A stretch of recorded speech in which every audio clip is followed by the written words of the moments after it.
Good afternoon, everybody, and welcome to this month's IQ Academy webinar. Thank you for taking the time out to join us on our bite-sized session this month, which will be taking a look at geotechnical assessment with David Jameson of GWP Consultants. Webinars are aimed at helping support you and develop your knowledge on key issues within the industry, and so your feedback is really important to us on these. If you have a chance to complete the short questionnaire, which will be brought up at the end of today's session, it'll be very much appreciated, and we can help ensure we continue to keep these relevant to your needs. Time permitting today, we will try to answer any questions that we receive through. You'll be able to send these through on the questions panel, which should be to the right of your screen. If we don't get a chance to tend to any of these, we will ensure these are addressed in the follow-up materials after the event. For the next couple of months, our upcoming webinars, we have Dealing with Change with Adam Daniels from Sabelco and Landscape and Restoration with Simon Higson from SLR Consulting Limited. You can register or find out more information on these by visiting the events page on the IQ website, and the address is just to the bottom of the screen there. Our branches are also running a selection of events over the coming month. Details are available on the current slide. For further information on these, if you contact your local branch secretaries, and the contact details for those are on the branches page of the IQ website at quarrying.org. And now I'll just hand you over to David Jameson. Well, thank you very much. Good afternoon, everybody. Thank you for the invitation to talk today. My name's David Jameson. I work for GWP Consultants. We're a consultancy giving advice on the design of excavations and tips, and we've worked to do the designs on many of the largest excavations and tips across the country and many abroad as well. Today's subject is the importance of geotechnical assessment. It's a very wide-ranging subject, and I didn't want to go too much down the road of just quoting the regulations at you, although there is some of that. I wanted to essentially show you lots of photographs about illustrating things that might have gone wrong or what to look out for when you are doing inspections, in order to illustrate the sort of things that need to go into a geotechnical assessment report. Just to start off with, there's a few photographs at the bottom of this slide. In the middle, I'm showing a photograph of a bench which has toppled out towards an excavation, showing very nicely the back scars of a number of toppling blocks. And this instability has occurred following collapse of old workings in the chambers below. And those collapsed pillars between chambers have occurred because of rapid dewatering, resulting in loss of or movement in supporting fill below, which has a consequential toppling effect on the chambers below. So always when we're doing geotechnical assessments, we need to consider what lies below the site foundations of any excavation or tip. On the right hand side there's a slide showing cracking and a hole development in a lagoon. I'll come back to that later on. And then also integral to geotechnical assessment is the need to pass on any design criteria that come out of designs into your tip and excavation rules. So the need then for edge protection and having excavation rules that prevent you from going too close to the edge. So the outline of today's discussion, I'm going to start off with what the definition of geotechnical assessment is in terms of how it's set out in the Quarries Regulations. I'm going to look back at the origins of the regulations, look at a couple of large instabilities which occurred, and try and derive from that the important aspects for design out of those. Consider what goes into an adequate assessment and how it's linked to other areas of the regulations. The regulations themselves are well set out and flow quite nicely, but there are sections of it split up throughout the regulations that interact quite nicely, and I'll look at how I see those interlinked together. We'll look at some further examples of instability to discuss the different input or the different mechanisms of failure and what we need to consider in any design. And then I've got an example of time permits of what goes into a design right at the end of a tip. So I'm going to deal with the definition of what a geotechnical assessment is first of all. That's dealt with under Regulation 33 of the Quarries Regulations. It means an assessment carried out by a geotechnical specialist, that's somebody with relevant competence and experience, identifying and assessing all factors liable to affect stability and safety of a proposed or existing excavation or tip. And that means for any quarry, all excavations, solid tips, stockpiles, spoil heaps and lagoons need to be assessed. Essentially, a Regulation 33 report, a geotechnical assessment, is dealt with, or what is required for that report and the basics of what goes into it is dealt with under Regulation 33. It includes details and particulars as set out in Schedule 1. I'll go through those in just a second. It needs to state the conclusion of the report as to the safety and security of whatever structure you're talking about and whether it comprises a significant hazard as defined by the Quarries Regulations. It needs to say whether any remedial work is required and what timescales it's required by, and also what the date for the next assessment might be. Also, it needs to review tip and excavation rules in order that any design requirements that come out of your design go back into the rules to make sure that any structure or excavation or tip is built according to the specification. Under paragraph 2 of Regulation 33 is a requirement for the operator to ensure that any remedial works set out in the report are enacted by the required date.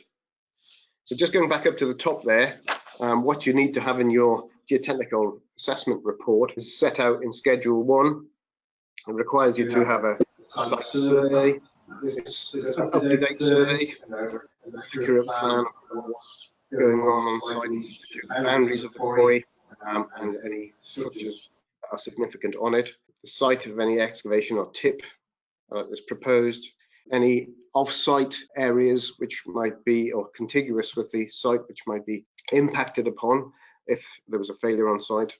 It needs also to consider any old mine workings, buried quarry workings, cave systems, and anything in the foundations which might cause an issue with respect to stability. In the report, we need to also consider data arising from any site investigations. That's not just drilling to work out where your mineral is and perhaps where your overburden is, but also things like geotechnical testing, which might tell you the strength of materials, data from boreholes, piezometers that tells you perhaps what the groundwater conditions are in whatever structure that you're dealing with also.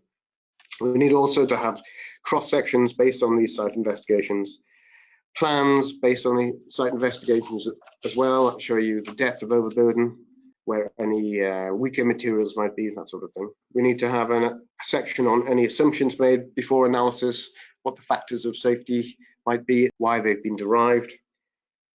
Following some analyses to say what your design structure might be, or the design of the structure might be adequate, we need to include those and have out of that some design criteria against which the excavation or tip is going to be designed, constructed and operated against. So they are the things that need to go into a Regulation 33 report.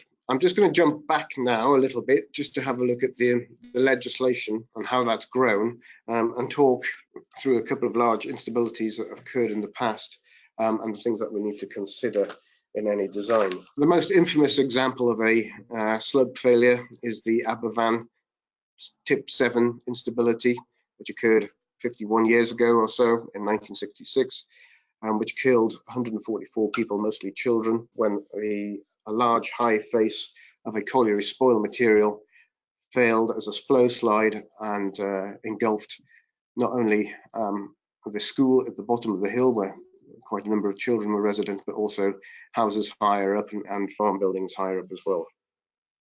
This essential large tip failure resulted when the loose tip materials, which were being tipped over the face, failed as a consequence of a tipping directly over a spring, which increased pore pressures. The foundations of the tip were on a soft clay foundation, so we need to obviously understand what is the foundation conditions itself. It was being tipped over what was a pre-existing failure, so movement had already occurred, which might have further reduced the strength of the foundations, and tipping continued to occur even following initial movements. Essentially, what the panel found when they did an inquiry into this was that there was no design or thought gone into the tip requirements at all. This failure led on to the Mines, Tips and Quarries Act of 1969 and the subsequent regulations in 1972, which imposed standards on the constructions of tips and lagoons, but not necessarily excavations. This next slide shows the failure which occurred in 1988 at St Aidan's open cast site, just south of Leeds. Some of you may remember this. It was an extremely large slab slide which occurred as a consequence of a number of factors. And the strata here was sub-horizontal, so fairly flat, and movement occurred because of the presence of a weak shear, pre-sheared horizon, which is only a centimetre or two thick, just adjacent to one of the coal seams. Old workings from deep mine workings in the past had resulted in a strain zone at the back of that slab, coincident with a number of faults. And once water had got into these faults, it heaved the whole 1.62 million ton slab into the open void of St Aidan's and caused a mass flooding of that site at that time, and caused the river to flow backwards and produce a 70-metre deep lake in the matter of a couple of months. It was that failure that led on to some of the research I did for the coal board back in 1990 or so, essentially on the position and strength and character of these weak shear zones that lie at the bottom of coal seams, or adjacent to coal seams, sometimes at the top. But that disaster, or that failure, led on to the Open Cast Code of Practice for slope design, which was the precursor to the Quarry Regulations 1999. So these regulations have been in place since 1999, and whereas traditional approaches to slope design often were reactive and followed an incident, and thereafter involved subjective evaluation and inspection of the incident by staff with variable experience, what the Quarry Regulations set out to do is impose a framework of hazard appraisal and risk assessment to highlight where significant hazards are, and then have a proactive approach to design. So when it comes to the what I'm talking about today, which is the design of excavations and tips, these are dealt with under Section 6 of the regulations. This slide tries to pull together how I see the regulations in this area ought to be interlinked with other sections of the regulations. So at the heart of all of this is Regulation 6, which is the general duties of the operator, which requires that all structures on site are designed appropriately. And when it comes to tips and excavations, they're dealt with in Part 6, and that's the relevant regulations are sort of highlighted in that box with a dashed edge. Regulation 30 deals with the design of excavations and tips, and essentially says that they need to be designed, operated and maintained to ensure that no movement occurs which might have an impact on health and safety. This is achieved through appraisal and assessment. Every structure on site, that's any excavation or tips including solid materials and liquid materials, have to be appraised under Regulation 32. And once they've been appraised, if any of those are seen to be significant hazards as defined by the regulations, then you need to do a geotechnical assessment. And that assessment report, I've been through what you need to address in those. And linked to that, of course, once you've done your design, you need to get that back into the essential details into your excavation and tipping rules. That's held under or detailed under Regulation 31. Once you start to build or construct your structure, you need to inspect it properly, and people need to be adequately trained to know what they're looking for.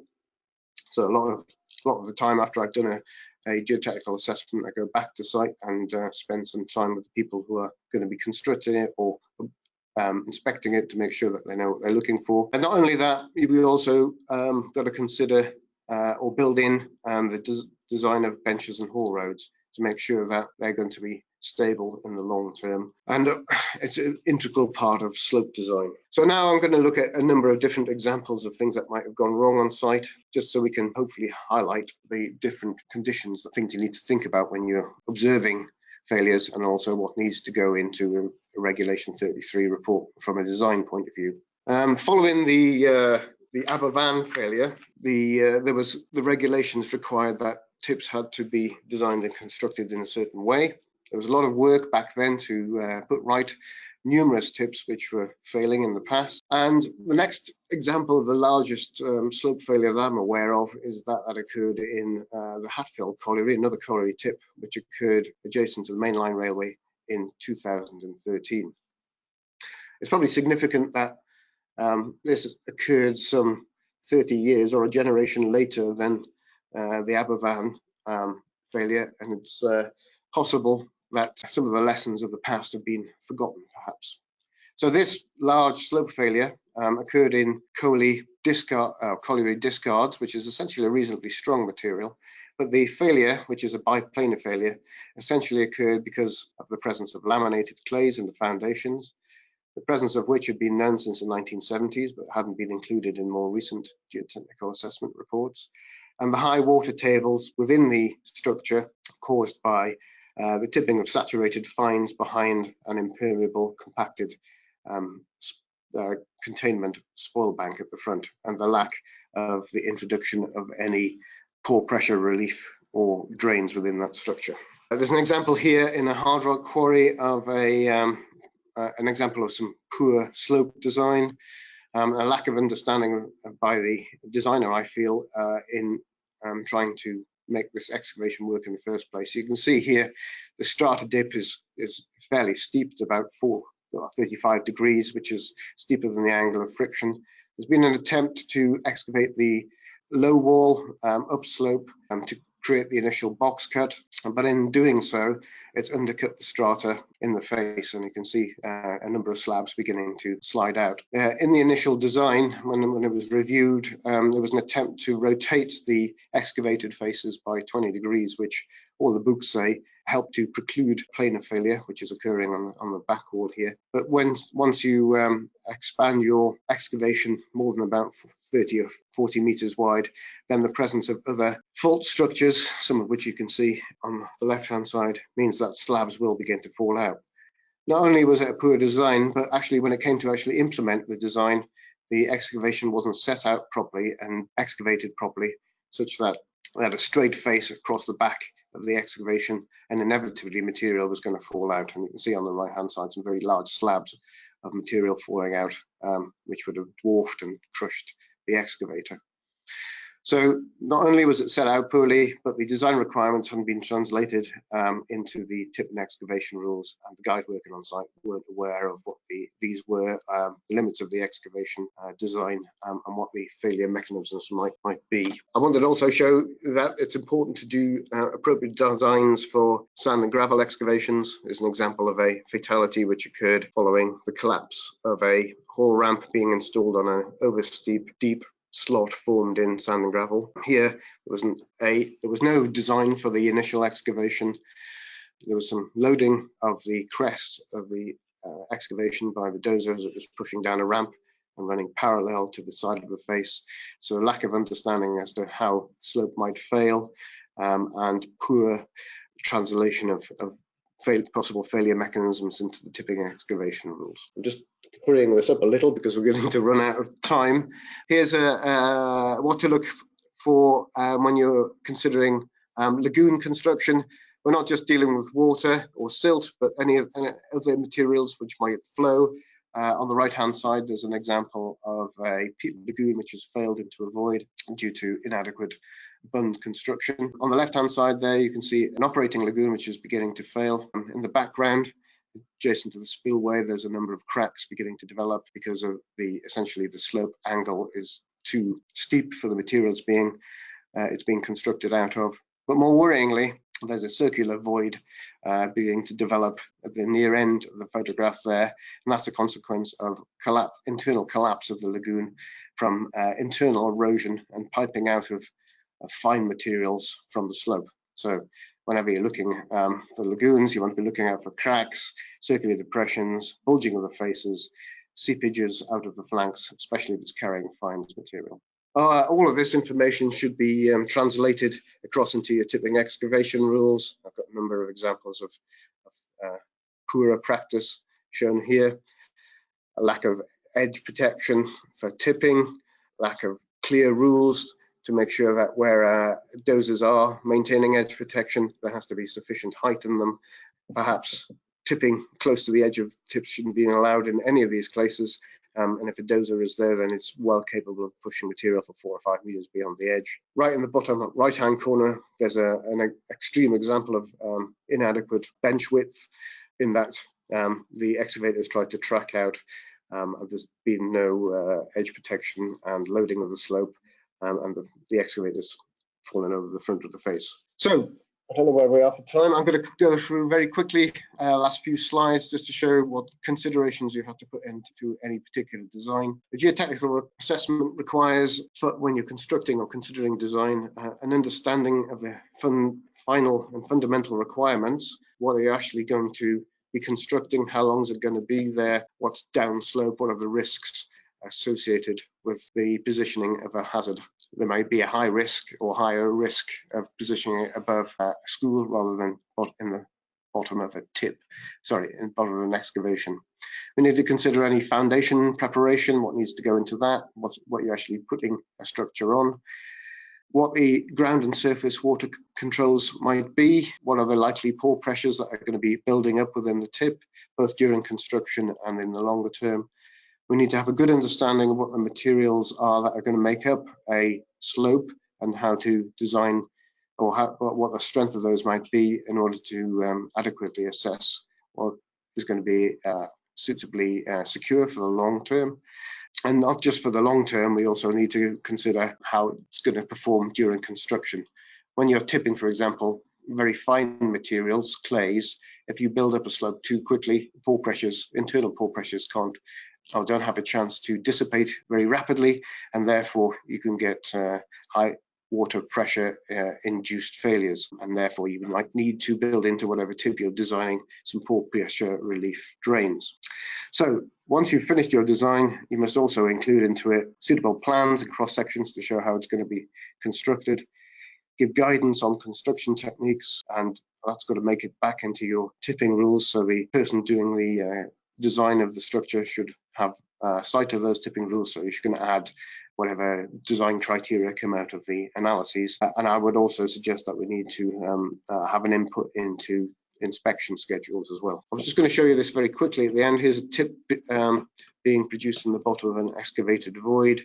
Any geotechnical assessment report's got to show a number of plans showing how these is going to be constructed, and there's just two there that I'm showing in the bottom of this void. First of all, how it's going to be, how the foundation is going to be prepared, removing any weak materials, for example, putting in a drain at the bottom, considering any speed of construction. In this particular case, we're putting fine materials in the bottom, so we have to install a number of pore pressure relief drains. In the bottom left-hand corner is the ultimate tip design. Also, we need to be cognizant of serviceability. How are we actually going to get onto the tip in the future to make sure that if there's any remediation that needs to be done, it all remains accessible. So a number of plans are required to show how the tip's going to be constructed, but also included in that has got to be, is it practical to construct it to the final design? So a number of snapshot views of what's going on are required to show you how you're going to build it, and are you going to have access to the slope at all time. Plans need to be shown, and cross sections also, to illustrate how that particular tip might be designed. Again, you can see at the bottom, we've got a number of drains which are required to address any pore pressure increase, or rapid pore pressure increase, or flooding of the void in the later date. And at the bottom, obviously, you need to do a stability assessment. Just one last slide to finish off. I've talked about it already, but once you've done your design, you've got to get that information back into the tipping and excavation rules to make sure that everybody who's working on the construction of the tip needs to know how it's going to be constructed properly, where any drains are going to be, what the compaction requirements need to be, to make sure that it's built to the required specification.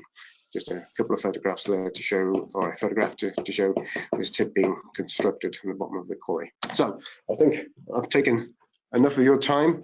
Thanks very much for your attention. Thanks, David, and thank you to everyone who took the time out to join us today.